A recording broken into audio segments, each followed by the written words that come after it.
Today I'm going to teach you on how to add Discord link to your TikTok. What you're going to do is go to your Discord and click on the server. Now once you're in your server, you need to click on the invite button, and then after you can just go and copy the link. You can edit the invite link to never, and then after just copy the link. Now once you've copied the link, go to your TikTok. Then you need to go to your TikTok and go to edit, and then after you can just add your link over here.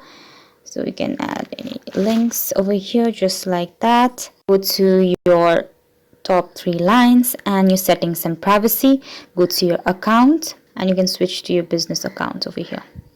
Now you can go and add the link to your website after that.